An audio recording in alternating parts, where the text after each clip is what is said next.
For today's video mga ka-farmers, ay i-share ko po sa inyo yung mga tips at kung paano ba yung tamang pag-aalaga sa mga baboy mga ka-farmers para tayo po ay posibleng kikita ng 400,000 kahit na backyard hog racing lang po tayo. Pero bago po tayo magsimula mga ka-farmers, para sa ating mga ka-farmers na bago pa po sa ating channel, paki-subscribe na lang po at i-click ang notification bell para kayo po ay palaging updated sa ating mga bagong farming tutorials na i-upload.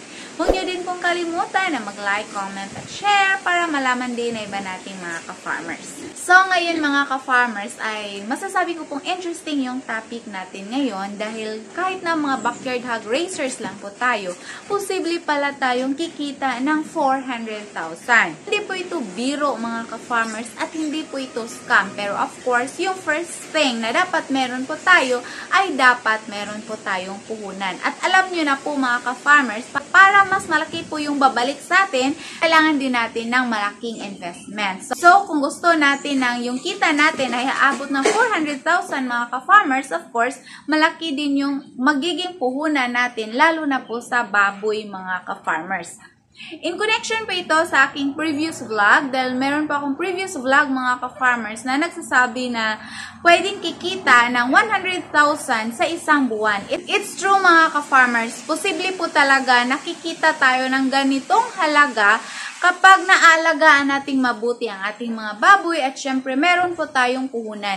Yung technique kasi dito mga ka-farmers ay dapat pong meron tayong at least 10 heads monthly. Tulad ng kung gusto nating kumita ng 400,000 mga ka-farmers. So dapat meron po tayong 10 heads every month mga ka-farmers na aalagaan. Din yung pag-dispose natin yan, hindi po yan sabay-sabay mga ka-farmers. So, every month, meron po tayong dinidispose. Yun po ang ibig kong sabihin mga ka-farmers. So, imagine, sa 400,000 na magiging kita mo, dapat meron kang alaga sa January, February, March, April ng at least 10 heads.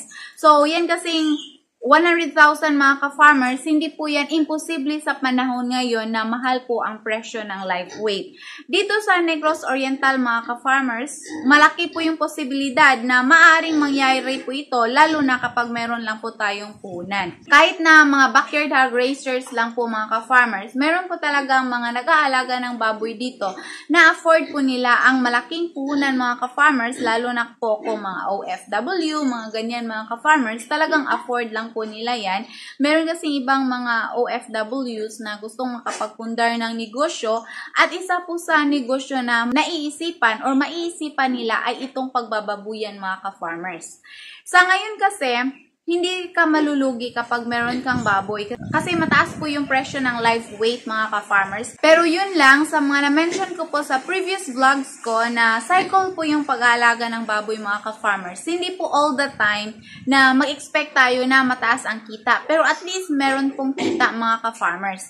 Dito ngayon sa amin, dahil nakapagsimula na po ito na mahal po yung presyo ng baboy, so for sure, hindi na po yan babalik sa tulad ng dati mga ka-farmers na grabe po talaga yung lugi. Makakabawi na po talaga kami mga ka-farmers. Basta meron lang po talaga tayong alagang baboy sa panahon ngayon. And of course mga ka-farmers, dapat din nating isaisip kung paano ba natin aalagaan yung ating mga baboy para mas malaki din yung kita sa atin. Aside from puhunan mga ka-farmers, kailangan din natin yung labor.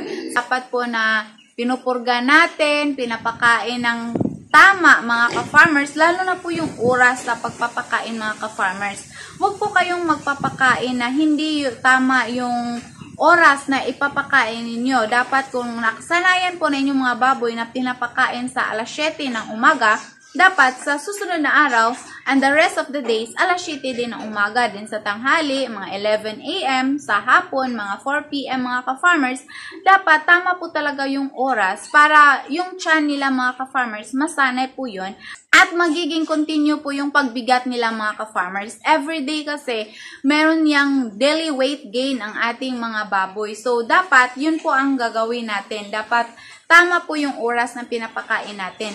Lalo na po yung walang mga automatic feeders, mga ka-farmers, tulad namin, wala kaming automatic feeders. Para kasi sa amin, hindi siya parang advisable yung meron kang automatic feeders. Meron din siyang disadvantage, mga ka-farmers, dahil merong time na meron kang mga baboy na hindi kumakain or wala silang gana kumain, mga ka-farmers, hindi mo yan makikita kasi hindi mo nababantayan habang kumakain sila. So, kung manotice mo man yan, kapag meron ka automatic feeder, so yung matamlay na yung baboy mo, so hindi nyo po agad maagapan. So, isa po yan sa disadvantage kapag meron kang automatic feeder, mga ka-farmers. But don't get me wrong, mga ka-farmers, dahil of course, kung meron disadvantage ang automatic feeders, meron din po yung advantage. So, depende na po sa inyo, mga ka-farmers, kung ano po ba yung mas convenient ninyo. Kayo na pong bahalang mag-decide sa ganyan, mga ka-farmers. At para din maganda po yung kita natin, mga ka-farmers, dapat po na kung maaari, iwasan po natin na magkasakit ang ating mga baboy.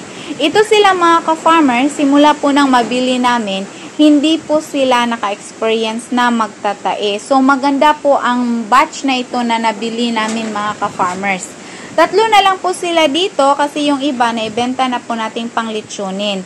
So, itong 2 naiwan, ito yung pwede nating pambenta, mga ka-farmers. Pero sa ngayon, papalakihin ko pa sila kung maaari hanggang finisher stage kasi ang mahal po ng presyo ng live weight dito sa amin ngayon. Nasa 220 to 230, mga ka-farmers. So, kahit na bababa po siya ng 200 to 210, mga ka-farmers, hindi na po magiging lugi kapag meron kang ganitong baboy. Ayan.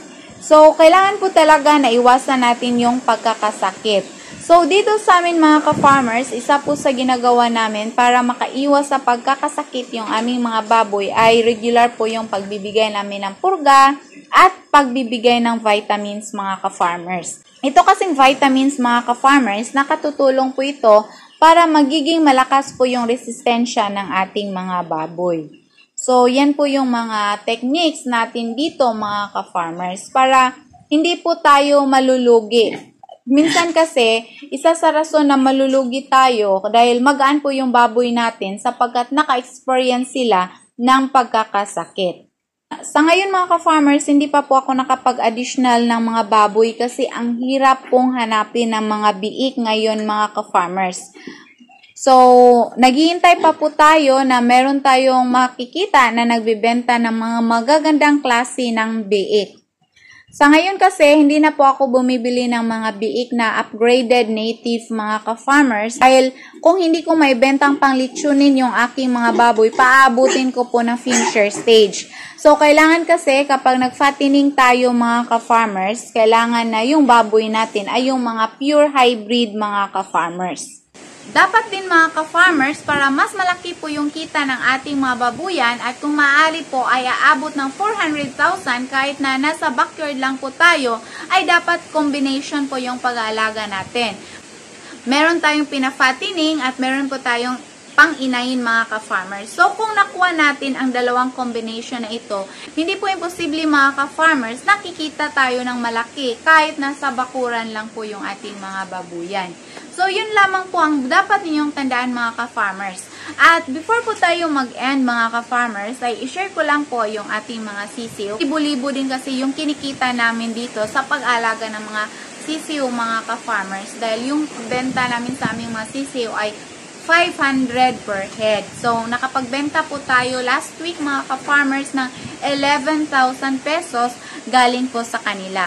So, ayan po ang ating mga sisiw, mga ka-farmers. Konti na lang po yung naiiwan sa atin kasi last week, yun nga, mga ka-farmers, naibenta natin. At meron din tayong andito. Kaunti na lang sila. At andito, mga ka-farmers, ayan. Ngunit ngayon, mga ka-farmers, kaninang umaga, mga ilang heads din yung namamatay na mga sisiw. Ayan, meron pa nga namamatay, mga ka-farmers. Hindi po sila na nagkakasakit, hindi sila sinisipon, pero mamamatay lang po sila directly, mga ka-farmers. Parang meron na naman pong sakit sa mga manok na pumapasok, mga ka-farmers. So, yan po. Kawawa naman sila, pero wala tayong magagawa kapag papasukan ng mga sakit yung ating mga manok, mga ka-farmers. So, yun lamang po mga ka-farmers ang may share ko for today's video. Sana po ay makatutulong sa inyo ang video ito. Huwag niyo lamang pong kalimutan na mag-subscribe at i-click ang notification bell para kayo po ay palagi updated sa ating mga bagong farming tutorials na i-upload. Thank you for watching. Happy farming. God bless everyone. Bye-bye.